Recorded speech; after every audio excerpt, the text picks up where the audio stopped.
السلام عليكم، ازيكم عاملين ايه؟ يا رب تكونوا بخير. على قناه باكورد مع احمد الافندي. الحقيقه بس عندي عايز بس اقول على حاجه بمناسبه جمهور النادي الاهلي وعدد الجمهور في مباراه الاهلي والوداد المغربي. مليون مبروك جماهير النادي الاهلي، السعه الكامله في استاد القاهره، استاد الرعب.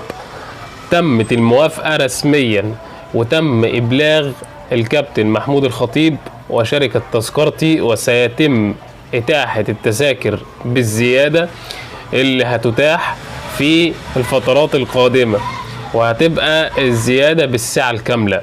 المفروض إن اللي هيتم الإعلان عنه هو 50,000. المفروض إن اللي هيتم الإعلان عنه هو 50,000، ولكن إحنا عارفين 50,000 طبعا بيوصلوا لإيه. وأعلن الكلام ده الإعلام الكبير أحمد موسى. تم اعلان ان بلغوا الكابتن محمود الخطيب، وكل الشكر لوزير الداخليه انه هو، وطبعا كل الشكر لوزير الشباب والرياضه ان هم اتحركوا وتم ان زودوا السعه للجماهير النادي الاهلي. بس حابب اقول رساله لجمهور النادي الاهلي، يا ريت بس يا جماعه كل اللي يدخل الاستاد يشجع فريقه بس.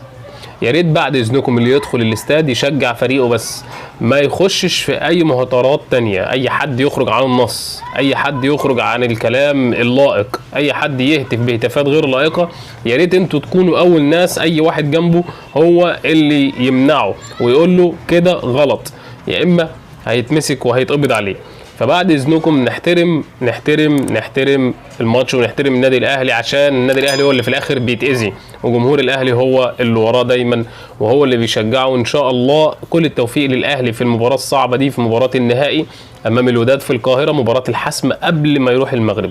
تحياتي ليكم، ما تنسوش تنتش اللايك للفيديو وتصلوا على النبي عليه الصلاه والسلام. اللهم صل وسلم وبارك عليك يا سيدي حبيبي رسول الله. اشوفكم في فيديو جديد مع احمد الافندي على قناه باكورد. الحقيقه بس عندي سلام.